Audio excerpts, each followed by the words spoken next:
উদ্বেগ উৎকণ্ঠা কাটিয়ে তোরোদার জাতীয় সংসদ নির্বাচন সকাল 7:30 থেকে সাতক্ষীরায় ভোট গ্রহণ শুরু হয়েছে।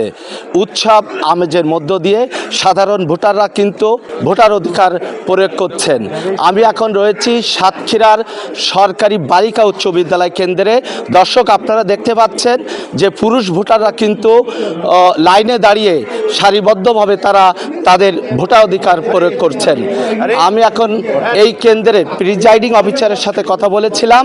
তিনি আমাদেরকে জানিয়েছেন এই কেন্দ্রে এই পুরুষ ভোটারের সংখ্যা 2029 জন। পার্শ্ববর্তী অন্য একটি কক্ষে কিন্তু মহিলা ভোটাররা তাদের ভোটাধিকার প্রয়োগ করছেন। সেখানে পাগল হয়ে যাবি 2200 ভোটার রয়েছে। সব মিলিয়ে সাতক্ষীরা সরকারি বালিকা উচ্চ বিদ্যালয় কেন্দ্রে 4252 জন ভোটার তাদের ভোটার অধিকার প্রয়োগ করবে। দর্শক, আপনারা দেখতে পাচ্ছেন শৃঙ্খলার সহিত উৎসবের আমেজে সাধারণ ভোটাররা কিন্তু ভোট কেন্দ্রে তাদের ভোটার অধিকার প্রয়োগ করছেন।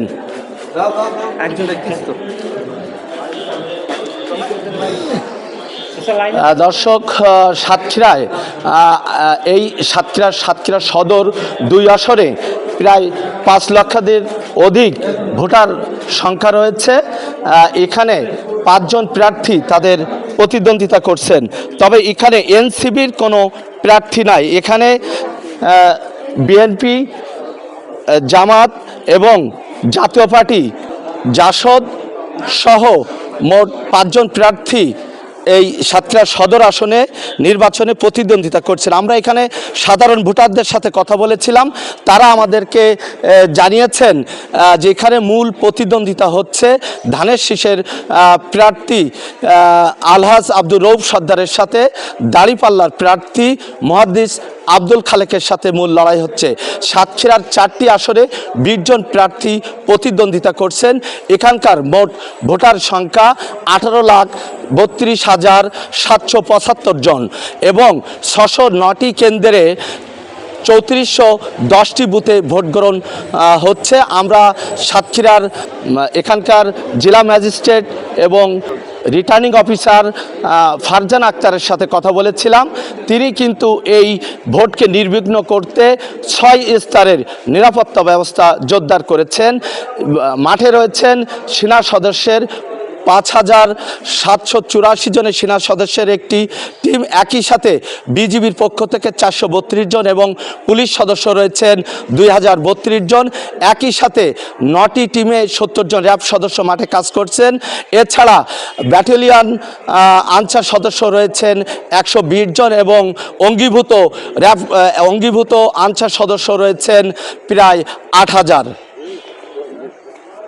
সর্বশেষ সাতক্ষীরার এই 4টি আসনে এক আসনে কিন্তু লড়াই হচ্ছে বিএনপির সাথে দাঁড়িপাল্লার। 2 আসনে বিএনপির সাথে দাঁড়িপাল্লা লড়াই হচ্ছে। 3 আসনের চিত্র একটি ভিন্ন। সেখানে বিএনপি থেকে বহিষ্কৃত স্বতন্ত্র প্রার্থী যিনি ফুটবল প্রতীক নিয়ে লড়াই করছেন ডাক্তার শহীদুল আলম, তার সাথে কিন্তু জামাতের প্রার্থী মুহাদ্দিস রবিউল বাশারের সাথে মূল প্রতিদ্বন্দ্বিতা হচ্ছে। এছাড়া সাতক্ষীরা 4 আসনে প্রতিদ্বন্দ্বিতা করছেন গাজী নজরুল ইসলামের সাথে দাঁড়িপাল্লার প্রার্থী তিনি, তার সাথে বিএনপির প্রার্থী ডক্টর মনিরুজ্জামানের সাথে মূল লড়াই হচ্ছে। আজকের এই নির্বাচনে সাতক্ষীরার সর্বশেষ বিজয় হাসি কে হাসবে সেজন্য আমাদেরকে বিকেল পর্যন্ত অপেক্ষা করতে হবে। মনিরুল ইসলাম মনি, বাংলাদেশ প্রতিদিন, সাতক্ষীরা।